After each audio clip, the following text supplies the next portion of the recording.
The first warning came from the sky, but it brought no rain, only lightning. Lightning over dry forests, lightning over open grassland, lightning over communities already surrounded by fuel. One strike became a flame, one flame became a running front. And dozens of fires appeared almost together. Roads closed, power failed, families left with minutes to decide what mattered most. Smoke swallowed entire horizons, and near Nispelem, Washington, fire approached a cemetery. Chief Joseph is buried there. The flames came dangerously close. The cemetery survived. Much of the land surrounding it did not. Then the national firefighting system reached its limit. America entered its highest possible wildfire readiness level. The latest federal situation report, issued on August 2nd, placed the United States at National Preparedness Level 5. Officials were tracking 99 uncontained large fires, 18 new large incidents, and nearly 28,000 firefighters and support personnel assigned across the country. There is no readiness category above Level 5. That does not mean every firefighter, engine, or aircraft in America has already been deployed. It means demand has become so intense across several regions that each new request must be weighed against another active emergency. A helicopter sent to Oregon cannot simultaneously protect homes in Washington, Idaho, Montana, or Colorado. The national table listed 576 crews, 715 engines, and 212 helicopters. Those resources supported 141 incidents covering nearly 2.93 million cumulative acres. Behind them are dispatchers, pilots, mechanics, medics, meteorologists, logistics teams, and fire managers whose availability is as important as the visible crews. The crisis has become serious enough for the United States to bring in assistance from Australia and New Zealand.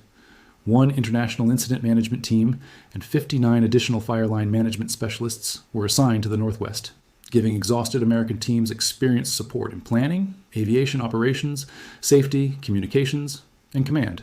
Military aviation has also been activated. 4 C-130 aircraft equipped with the modular airborne firefighting system were positioned in Oregon and California to support operations nationally. These aircraft release retardant, but their drops do not extinguish a wildfire. Their purpose is to slow fire behavior and buy ground cruise time. The Pacific Northwest is absorbing the heaviest pressure. Federal reporting listed 52 active incidents across the Northwest area. More than 2.1 million cumulative acres, 403 crews, 173 engines, 121 helicopters, and approximately 8,600 personnel. Oregon and Washington are not dealing with one disaster. They are managing an entire network of disasters at once. Wildfire response depends on specialized teams. A local department may attack a new ignition, but a large complex can require aviation coordinators, fire behavior analysts, logistics units, mapping specialists, medical support, and command for thousands of people across a changing perimeter. When many incidents demand those teams simultaneously, the system begins triage. Managers prioritize life safety, evacuation routes, communities, critical infrastructure, expected fire growth, and the likelihood that a particular resource can change the outcome. A remote fire may cover more land, yet receive fewer crews than a smaller fire near homes. Oregon now contains several fires so large that each would dominate national attention during a quieter season. The Roe Creek complex has expanded beyond 313,000 acres south of Fossil. The latest report placed it at 55% containment, with more than 2,000 personnel assigned and thousands of additional acres added during the previous reporting period. Containment is often misunderstood. 55% containment does not mean 55% of the fire has been extinguished. It means crews believe completed control line can hold along roughly that portion of the perimeter under anticipated conditions. Large sections inside the perimeter may continue burning, throwing smoke and producing heat for days or weeks. A fire can gain acreage after containment improves as mapping changes, interior islands burn, or wind pushes an unsecured edge into new fuel. A calm morning briefing can become an urgent afternoon evacuation. What matters most is what the fire is doing at that moment. Near the Roe Creek complex, the Big Grass Fire has burned more than 307,000 acres. Federal reporting placed it at 19% containment, with nearly 700 personnel, 10 crews, 82 engines, and 6 helicopters assigned. It is a reminder that open rangeland can produce a fire emergency as complex as a forested mountain. Grass can ignite and carry flame extraordinarily quickly. Under strong wind, a front may cross open ground faster than engines can reposition on rough rural roads. What appears distant can reach a ranch, highway, power corridor, or community before residents understand how rapidly the fire has accelerated. Remote does not mean unimportant. Rangeland fires destroy grazing areas, fencing, wildlife habitat, watersheds, utility systems, equipment, and years of work. They can force ranchers to move livestock under smoke and darkness while county roads fill with emergency vehicles and visibility collapses. The Coleman Creek fire has grown beyond 251,000 acres. and remained at 0% containment in the August 2nd report. It was showing extreme behavior with wind-driven runs and long-range spotting while threatening residences and energy infrastructure east of Ventura. Long-range spotting is one of the most dangerous signs fire managers watch. Burning material can rise inside a smoke column, travel beyond roads or fire lines, and ignite new fuel far ahead of the visible front. A defensive line that appeared secure can suddenly have active fire on both sides. The shingle fire had passed 67,000 acres and was only 10% contained. Hundreds of personnel, multiple crews, engines, and helicopters were working the incident after structures were lost and communities faced evacuation pressure. In country with limited routes, one wind shift can change which road remains safe. The bench fire on the Warm Springs Reservation had also burned more than 67,000 acres. Containment had reached 52%, but numerous residences and energy infrastructure remained threatened, and closures were still in effect. Firefighters were dealing with timber, brush, flanking flames, backing fire, and groups of trees torching together. On tribal land, damage cannot be reduced to buildings and acreage. Fire can move through burial grounds, food gathering areas, hunting territory, culturally important vegetation, community institutions, and landscapes tied to generations of memory. Some losses can be rebuilt, others cannot be replaced by an insurance payment or federal grant. The Grasshopper Fire north of Sportsman Park was another major concern. It had burned more than 26,000 acres, remained at 0% containment, and required more than 800 personnel. Active fire behavior included uphill runs, flanking, and backing, while structures and critical infrastructure remained threatened. The technical language sounds distant, but each term carries direct consequences. An uphill run means flames are accelerating with terrain.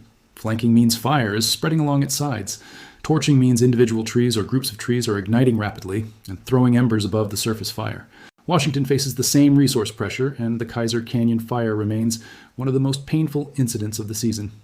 It began near Nespelem on July 16th after lightning ignited dry vegetation on the Colville Reservation. FEMA approved federal firefighting assistance the following day because the incident threatened to overwhelm local capacity. By August 2nd, Kaiser Canyon had burned more than 134,000 acres. Federal reporting listed 38% containment, more than 1,000 personnel, 20 crews, 76 engines, 2 helicopters, and 44 structures lost. The fire was still expanding after weeks of operations. At one stage, flames moved close enough to Nespelem for residents to watch the smoke column rise directly above nearby ridges. Homes were threatened, families were displaced, roads closed, and culturally significant territory burned across the reservation. The danger was immediate and historical. South of the town, the cemetery containing Chief Joseph's grave became one of the clearest symbols of the emergency. Flames approached the area and burned surrounding land, but the cemetery survived. That narrow escape did not erase what had already been lost around it. Chief Joseph's story is tied to displacement, resistance, survival, and the struggle to protect Nez Perce people and their homeland. The threat to his resting place, therefore, carried meaning far beyond a single plot of land. It showed how wildfire can endanger history itself, not only modern structures. The Kaiser Canyon fire also demonstrates why lightning outbreaks are so difficult to control. A single storm can create multiple ignitions across remote terrain. Some fires are detected immediately. Others smolder inside trees, roots, or deep organic material before emerging when heat, wind, and low humidity align. Northwest of Leavenworth, the Little Giant Fire is another major threat. It had grown beyond 31,000 acres, remained at 0% containment, and had more than 1,200 personnel assigned. Reports described crowning, long-range spotting, and uphill runs while structures and critical infrastructure were threatened. Crowning occurs when flames move through the tops of trees instead of remaining mainly near the ground. Once a fire enters the canopy under strong wind, its speed and intensity can increase dramatically. Aircraft may become less effective, ground access can become unsafe, and embers can travel well ahead of the main front. The Sinlahaken fire west of Tonasket had exceeded 36,000 acres with 0% containment. Hundreds of personnel were assigned as the fire produced extreme behavior and threatened communities. The Modrite fire southwest of Inchelium had also surpassed 40,000 acres, with structures lost and closures still affecting the region. New incidents near Spokane made the situation more volatile. The Old Trails, Autumn Lane, Fairview, Mitre Rock, and Hudspeth fires were reported with wind-driven runs, crowning, spotting, threatened residences, evacuations, and road closures. Some were still small compared with the giant Oregon complexes, but they were burning close to people. A smaller fire near a populated area can consume resources faster than a much larger remote incident. Engines must defend individual properties, law enforcement must manage evacuation routes, utility crews may need to shut down power, and aircraft may be requested to prevent the fire from entering denser neighborhoods. This is the arithmetic of Preparedness Level 5. Every crew assigned to one expanding perimeter is unavailable for another ignition. Every aircraft has maintenance requirements. Every pilot has duty limits. Every incident management team must rotate before exhaustion begins affecting judgment. The cause behind much of the Northwest escalation was not one enormous storm, but two major lightning events during July. Federal Predictive Services reported that activity accelerated rapidly after July 14th, pushing the national preparedness level to 5 on July 18th. The Northwest experienced the largest increase in fire activity. Dry lightning is particularly dangerous because a thunderstorm provides ignition without enough rain to wet the ground. Moisture may fall from the cloud but evaporate before reaching the surface. Lightning then strikes vegetation that has already been dried by heat, low humidity, drought, and wind. A lightning bust can create dozens or hundreds of separate starts in a few hours. Fire agencies must detect each one, determine whether it is growing, and decide which incidents require immediate attack. Some remain small. Others are hidden by terrain or smoke until they have already escaped initial control. The atmosphere can intensify it. A thunderstorm's outflow winds may reach fires far from the rain core, suddenly changing direction and speed. A crew working on a quiet edge can face a new head fire within minutes when a gust front arrives. Terrain adds another multiplier. Fire usually accelerates uphill because rising heat preheats vegetation above the flame front. Canyons can channel wind. Ridges create turbulence. Rolling material can ignite fuel below a crew, while falling trees and reduced visibility make escape routes more dangerous. Nighttime no longer guarantees the relief firefighters once expected. Crews often depend on cooler temperatures and rising humidity after sunset to strengthen line. When humidity recovery remains poor, flames continue moving through the night, forcing responders to work without the usual reduction in fire behavior. National statistics show how unusual the season has become. As of August 2nd, federal reporting listed 45,635 fires, and approximately 5.28 million acres burned nationwide during 2026. That acreage was about 142% of the 10-year average, for the same point in the year. The newer seasonal outlook used a slightly different reporting cutoff, and stated that more than 6 million acres had burned by July 31st, approximately 165% of the previous 10-year average. Differences between federal summaries can reflect reporting lag, adjustments, prescribed fire accounting, and the timing of data updates rather than a contradiction in the overall trend. The key signal is that fire activity is well above average while dangerous weeks remain. August and September can bring prolonged heat, dry cold fronts, low humidity, lightning, and powerful wind events across the Northwest, Northern Rockies, and Great Basin.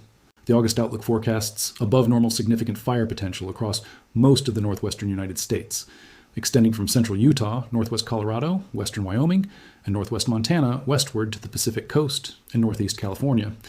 Above normal potential is not a prediction that a specific town will burn. It means the combination of fuel conditions and expected weather increases the likelihood that new fires will become large enough to require substantial suppression resources. In a level 5 environment, that probability carries more weight because the system is already heavily committed.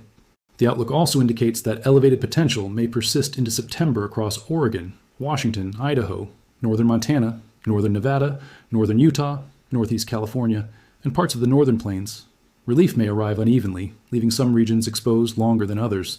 Drought has persisted or intensified in the northwest, Great Basin, Colorado, and northern New Mexico. July precipitation was below normal along much of the west coast and in parts of northern Idaho and Montana, helping vegetation remain receptive to ignition despite occasional storms. Heat is another concern. Predictive Services expected at least one extended heat wave during the first week of August, while lightning remained the largest wildcard for the following 1 to 2 months. A few moistening periods may slow fire behavior locally, but they will not automatically end a regional emergency. Colorado shows why national attention cannot remain fixed only on Oregon and Washington. The Aspen Acres fire had burned nearly 102,000 acres and reached roughly 67% containment. Federal reporting listed more than 900 structures lost, making recovery a crisis of its own even as crews continued securing the perimeter. Containment can stop future spread, but it cannot reverse a destroyed neighborhood. Families returning after evacuation may face ash, unstable walls, damaged water systems, blocked roads, insurance disputes, lost vehicles, dead livestock, and uncertainty over whether rebuilding is financially possible. The Gold Mountain fire had burned almost 40,000 acres and reached approximately 72% containment. Crews were still working steep terrain where access, elevation, weather, and falling hazards complicate every operation. Even a mostly contained mountain fire can remain dangerous to firefighters and nearby infrastructure. Across the Great Basin, 23 active incidents accounted for more than 345,000 cumulative acres and over 2,400 personnel. Nevada's Quail Springs fire remained only partly contained, While new incidents in Utah and Idaho continued drawing resources into a region known for fast-moving grass and brush fires, California appeared calmer than the Northwest in the latest national summary, with several large incidents showing high containment.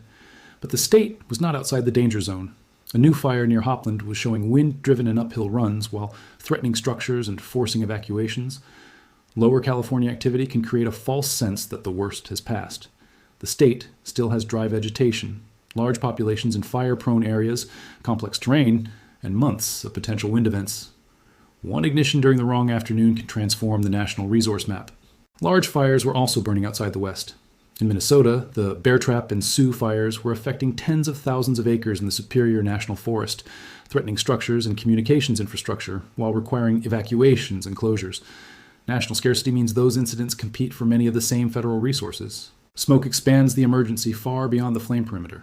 Plumes from Oregon and Washington can travel across Idaho, the Northern Plains, the Great Lakes, and farther east, depending on upper-level winds. A community hundreds of miles away may experience unhealthy air without seeing a single nearby flame.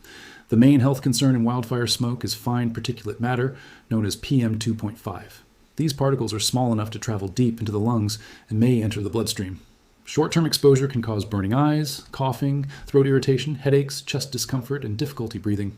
People with asthma, chronic lung disease, cardiovascular conditions, or other existing health problems face greater risk. Children, older adults, pregnant people, outdoor workers, and anyone without reliable indoor filtration may also experience higher exposure during prolonged smoke events. The safest response is to reduce smoke entering indoor air. Windows and doors should remain closed when conditions are poor. Air conditioning can be placed on recirculate where appropriate, and a properly fitted N95 or KN95 respirator can reduce particle exposure when going outside is unavoidable. A loose cloth covering is not equivalent to a respirator designed to filter fine particles. Fit matters because air follows the easiest path around gaps. People experiencing severe breathing difficulty, chest pain, confusion, or worsening medical symptoms should seek professional medical care rather than relying only on household measures. Extreme heat compounds the smoke problem. Power outages can remove air conditioning, refrigeration, and medical equipment at the same time. Residents are advised to remain indoors. Evacuation centers must protect people from both smoke exposure and dangerous temperatures, especially when thousands are displaced. Wildfire disasters do not end when the main front passes. Burned slopes may later produce debris flows. Ash and sediment can enter streams. Damaged trees fall across roads. Utility systems require inspection. Small businesses lose weeks of income while tourism, agriculture, forestry, and transportation remain disrupted. Fire can also create cascading failures. A falling tree can damage a power line. Lost electricity can stop pumps. Broken communication systems can delay evacuation alerts. Road closures can lengthen ambulance routes. Each failure increases pressure on another system already operating under emergency conditions. Scientists and fire managers are watching far more than flame length. They are tracking fuel moisture, wind, humidity, atmospheric instability, lightning probability, drought, smoke movement, crew fatigue, aircraft availability, and the behavior of every major incident across the national map. They are also watching whether containment gains outpace new ignitions.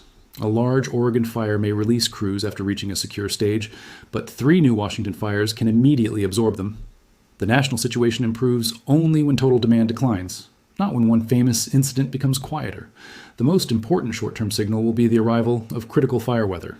Strong winds combined with single-digit or very low humidity can turn smoldering edges into active fronts.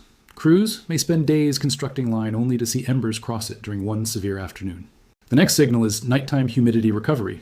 If fuels remain dry after sunset, firefighters lose the safer window normally used for direct attack. Persistent overnight burning also increases smoke production and prevents exhausted crews from gaining the progress expected during cooler hours.